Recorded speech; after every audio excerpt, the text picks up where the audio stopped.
بسم اللہ الرحمن الرحیم۔ السلام علیکم دوستو، کیسے ہیں آپ؟ تو دوستو آج کا جو ہمارا ٹاپک ہے وہ یہ ہے کہ رات کو عبادت کرنا کیسا ہے، کیا رات کو عبادت کرنی چاہیے؟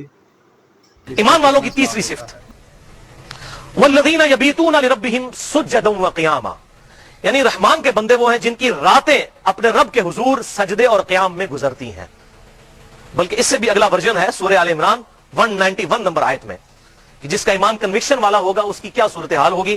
الذین یذکرون اللہ قیاما وقعودا وعلی جنوبہم، ایمان والے تو ہیں جو کھڑی ہوئی حالت میں، بیٹھی ہوئی حالت میں، کروٹوں پر لیٹے ہوئے بھی اپنے رب کو یاد کرتے ہیں ہر حال میں۔ حتیٰ کہ صحیح مسلم میں حدیث ہے جنابت والے چیپٹر کے اندر، اسی کانٹیکسٹ میں عائشہ سے پوچھا گیا کہ اللہ کے محبوب صلی اللہ علیہ وسلم اللہ کا ذکر اس حال میں بھی کر لیا کرتے تھے؟ تو انہوں نے کہا اللہ کے محبوب صلی اللہ علیہ وسلم ہر حال میں اللہ کا ذکر کیا کرتے تھے۔ اللہ کے ذکر کے لیے کوئی پروٹوکول نہیں، ایون اگر کوئی شخص جنبی بھی ہے، بے غسلہ بھی ہے، وہ بھی اللہ کا ذکر کر سکتا ہے۔ البتہ نماز کے لیے پروٹوکول ہے کہ غسل اترا ہوا ہو اور باوضو ہو۔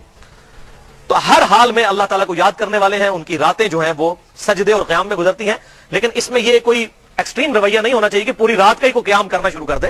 مراد یہ کہ رات کے اوقات میں تہجد کے وقت یا جو کمپلسری ہم پر نمازیں ہیں رات کی، چاہے وہ مغرب کی نماز ہو یا عشاء کی نماز ہو یا صبح ارلی ان دا مارننگ فجر کی نماز ہو، اس حوالے سے ایک حدیث یاد کر لیجئے، بخاری اور مسلم کی متفق علیہ حدیث ہے کہ کچھ اصحاب رضی اللہ عنہم اجمعین، امہات المومنین، ازواج مطہرات، ان کے پاس آئے اور پوچھا کہ اللہ کے محبوب صلی اللہ علیہ وسلم رات کو کتنی عبادت کرتے تھے؟ تو انہوں نے جو آپ صلی اللہ علیہ وسلم کا کریکٹر تھا وہ بتا دیا کہ یہ آپ بڑے ایک ماڈریٹ قسم کے انسان تھے، آپ صلی اللہ علیہ وسلم کی شخصیت، اور آپ صلی اللہ علیہ وسلم یہ کرتے ہیں۔ آپ صلی اللہ علیہ وسلم دنیا میں ابھی موجود تھے، تو انہوں نے آپ صلی اللہ علیہ وسلم کی عبادت کو ہلکا جانا۔ ان کا تو خیال تھا حضور پوری رات ہی نمازیں پڑھتے ہوں گے، روزانہ ہی روزہ رکھتے ہوں گے۔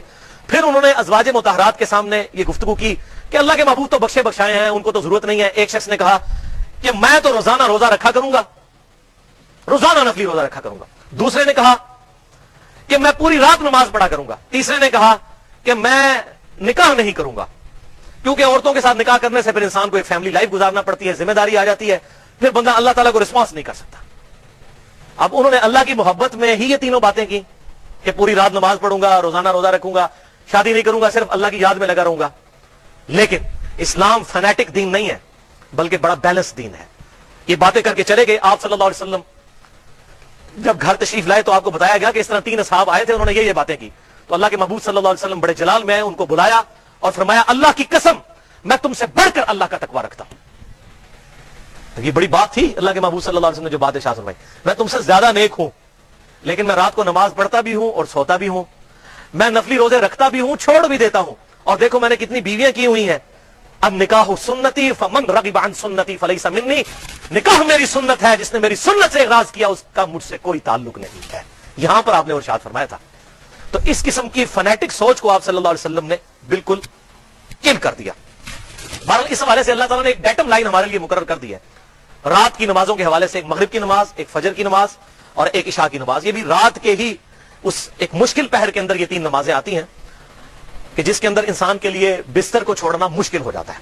اور اس حوالے سے ہمارے جیسے جو سست الوجود لوگ ہیں ان کے لیے بڑی ایک خوشخبری ہے، ایک بڑی اہم حدیث ہے صحیح مسلم میں انٹرنیشنل نمبر کے مطابق 1491 نمبر کہ آپ صلی اللہ علیہ وسلم نے ارشاد فرمایا جس شخص نے عشاء کی نماز جماعت کے ساتھ ادا کی گویا اس نے آدھی رات کا قیام کیا، اور جس نے فجر کی نماز بھی جماعت سے پڑھ لی گویا اس نے پوری رات کا قیام کیا۔ لو جی، قیام اللیل پوری رات کا۔ بخاری اور مسلم کی متفق علیہ حدیث ہے جس نے رمضان کی راتوں کا قیام کیا اللہ تعالیٰ اس کے پچھلے سارے گناہ معاف کر دے گا۔ جس نے شب قدر کی رات میں قیام کر لیا اس کے پچھلے سارے گناہ معاف ہو جائیں گے۔ قیام کرنا کتنا آسان فارمولہ ہے۔ صحیح مسلم 1491 نمبر حدیث۔